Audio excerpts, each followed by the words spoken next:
नमस्कार आणि आपण पाहत आहात लोकहित लाईव्ह न्यूज चॅनल। आवाज सर्वसामान्य जनतेचा। सुधाकर वानखेडे सर यांचा कर्तव्यपूर्ती सोहळा, सपत्नीक सत्कार तथा निरोप समारंभ सोहळा संपन्न।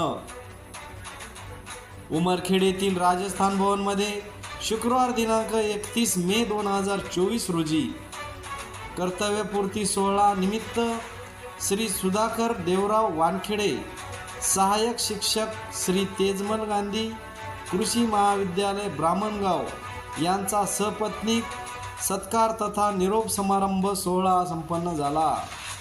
या कार्यक्रमाच्या अध्यक्षस्थानी कृषी महाविद्यालय उमरखेडचे चेअरमन माननीय डॉक्टर विजयराव माने होते, तर प्रमुख पाहुणे म्हणून डॉक्टर वीणा कदम सर, आमदार नामदेवराव ससाने, जिल्हा समन्वयक नितीनभाऊ गुतडा, रामभाऊ देवसरकर, माजी आमदार विजयराव खडसे, सामाजिक कार्यकर्ता Sahebrao Kamble, Kisanrao Wankhede, Chitangrao Kadam sir, Dattarao Shinde, advocate Anilrao Mane, Kalyanrao Mane, doctor Gyanchandani, Diliprao Deosarkar, Krishna Patil Deosarkar, Balwantrao Naik, Bhimrao Chandravanshi, Tatu Deshmukh, Nandkishore Deshmukh व अनेक मान्यवर उपस्थित होते।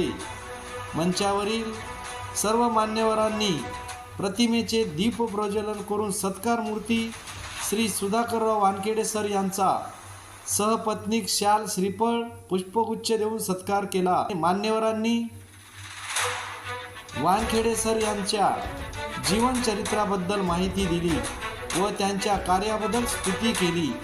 या कार्यक्रमाला संस्थेचे शिक्षकेतर कर्मचारी व शेकडो निमंत्रित पाहुणे मित्रमंडळी उपस्थित होते।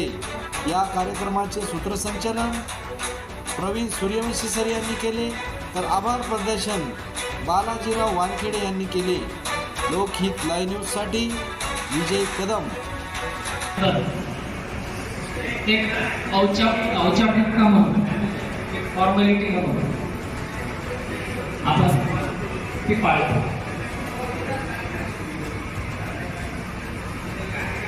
आपल्या संस्थेचे दुसरे कर्मचारी, माजी कर्मचारी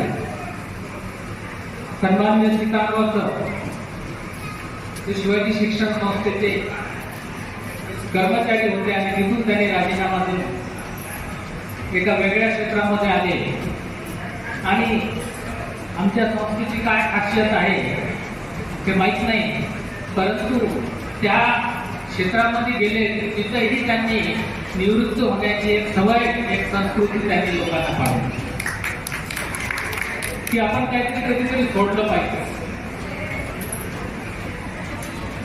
अशा प्रकारचं या संस्थेचा जो इतिहास आहे हा एवढाच नाही, ज्यांचं नाव घेतलं जातं, आपण भाऊसाहेबांना, देवराव पाटलांना तो ओळखतो, त्यांचा जो उद्देश होता की त्यांना शहरामध्ये उमरखेडमध्येही त्यावेळेस जनता प्रसारक मंडळाचं जे आर्ट्स अँड कॉमर्स कॉलेज, जे आता गव्हर्नमेंट नावाने प्रसिद्ध आहे, ते कॉलेज त्यांना त्यावेळेस घेण्याची मुभा होती, कारण त्या संचालक मंडळामध्ये होते, जनता प्रसारक मंडळाचे ते सदस्य होते आणि जटवंती माहेश्वरी त्यांचे अध्यक्ष होते।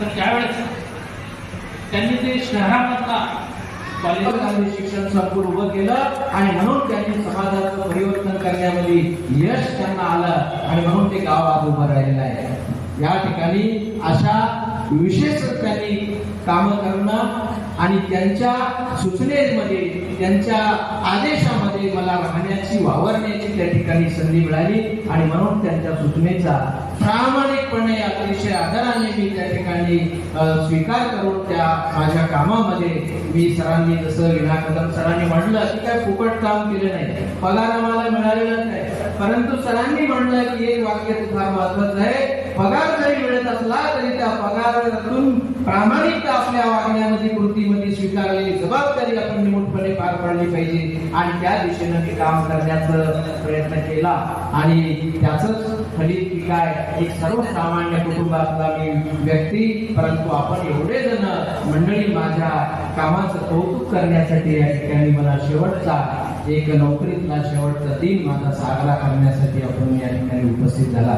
माझी आई या ठिकाणी थकलेली 85-86 वर्ष वयाची आज आली. तिला हा आजचा आनंदाचा क्षण या ठिकाणी पाहण्याचं भाग्य तिला जर मिळालं तर याच्यापेक्षा मला वाटते माझ्या जीवनामध्ये दुसरा आनंदाचा क्षण कोणता असू शकणार नाही.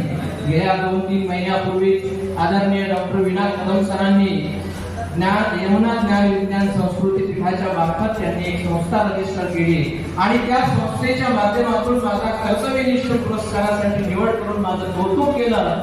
आणि हे 2 क्षण माझ्या या जीवनामध्ये अत्यंत आनंद देणारे आणि माझ्या जीवनात आयुष्य वाढवणारे निश्चितच ठरतील असं एक आनंदाच्या गोष्टी माझ्या जीवनामध्ये या ठिकाणी झाल्या. निश्चितच मी या ठिकाणी कृतज्ञ होणं, सर्वांचे या ठिकाणी आभार व्यक्त करणं, ऋण व्यक्त करणं हे माझं कर्तव्य ठरते.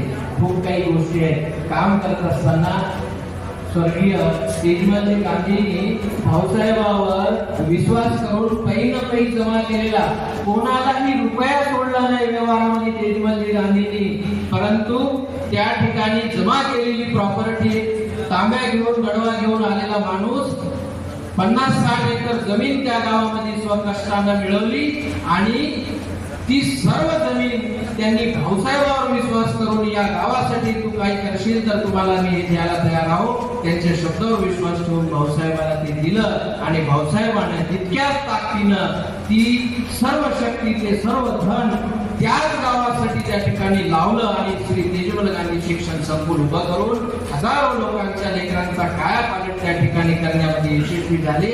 हे अशा काही गोष्टी माणसाने जर केल्या त्याच्या जीवनामध्ये आदरणीय खडसे साहेबांनी या ठिकाणी त्यांच्या भावना व्यक्त